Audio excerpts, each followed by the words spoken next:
మన ఆంధ్ర రాష్ట్రం యొక్క ప్రసిద్ధమైనటువంటి క్షేత్రముల్లో విశిష్టమైనటువంటి క్షేత్రంగా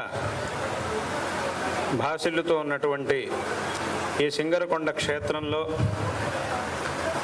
ఆంజనేయ స్వామి, శ్రీ ప్రసన్నాంజనేయ స్వామి యొక్క దివ్య సన్నిధానంలో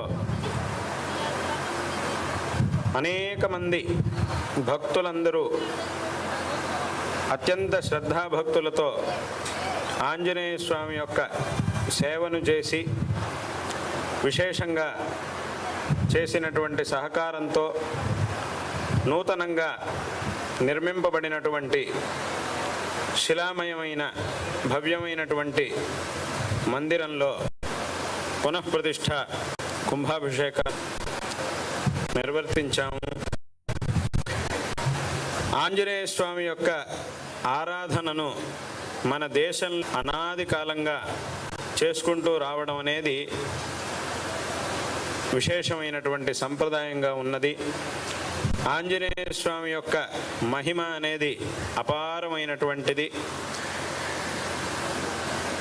చాలామంది భక్తులకి అనుభవంలో ఉన్నటువంటి విషయం, చాలామంది అనుభవించి తెలుసుకున్నటువంటి విషయం, ఏదో నోటి మాట మాత్రమే కాకుండా చాలామంది పలుమార్లు అనుభవించి తెలుసుకున్నటువంటి విషయం ఏమిటి అనంటే, అనేక సందర్భాల్లో మనం ఏదైనా ఒక కార్యాన్ని సంకల్పించినప్పుడు అథవా మనకి ఏదైనా ఒక పెద్ద ఇబ్బంది వచ్చినప్పుడు ఇంకా దీని నుంచి బయటపడడం అనేది అసంభవం అన్నంత కఠినమైనటువంటి పరిస్థితిలో కూడా, అథవా మనం సంకల్పించినటువంటి కార్యం అనేది జరగడం అసాధ్యం అనేటటువంటి సందర్భంలోనూ ఆంజనేయ స్వామిని ప్రార్థించి, ఆయనకి మొక్కుకొని ఆంజనేయ స్వామిని ప్రార్థించి ఆయన సేవను చేసి తదనంతరం మన యొక్క పనులను మనం చేసుకోవడానికి వెళ్ళినప్పుడు అసలు జరగడానికే సాధ్యం కాదు అన్నటువంటి పనులు కూడా ఎంతో సులభంగా జరిగి సమస్త సంకష్టాల నుంచి మనం బయటపడినటువంటి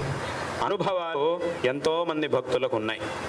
ఇటువంటి మహామహిమ సంపన్నమైనటువంటి ఆంజనేయ స్వామి యొక్క దివ్యక్షేత్రం, అలాగే ఇక్కడ కొండ మీద లక్ష్మీనరసింహస్వామి వారి సాన్నిధ్యం కూడా ఉన్నది.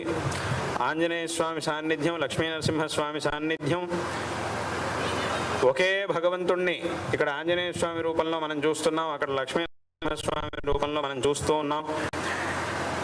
ఈ విధంగా భగవంతుడి యొక్క పరమాత్ముడి యొక్క కథనను చేసి భగవద్ అనుగ్రహానికి పాత్రలు అవడం అనేది ఎన్నో జన్మల్లో చేసుకున్నటువంటి పుణ్యం ద్వారా మాత్రమే మనకి లభిస్తుంది.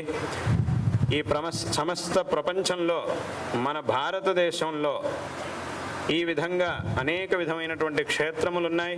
కాబట్టి ఇటువంటి మహిమాన్వితమైన క్షేత్రములతో విరాజమానం అవుతూ ఉన్నటువంటి ఈ భారతదేశంలో, ఈ భారతీయ సంస్కృతిలో జన్మించడం, ఈ పరంపరలో జన్మించడం అనేది అందరూ కూడా ఎన్నో జన్మల్లో చేసుకున్నటువంటి పుణ్యం అనేటటువంటి విషయాన్ని అందరూ కూడా చక్కగా తెలుసుకోవాలి.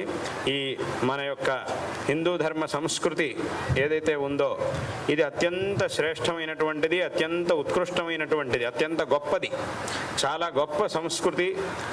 ఇందులో ఉన్నటువంటి విషయాలు ఏవైతే ఉన్నాయో ఇవన్నీ కూడా చాలా గొప్ప గొప్ప విషయాల్ని, చాలా గొప్ప గొప్ప తత్వాలని మన యొక్క ధర్మంలో చెప్పారు.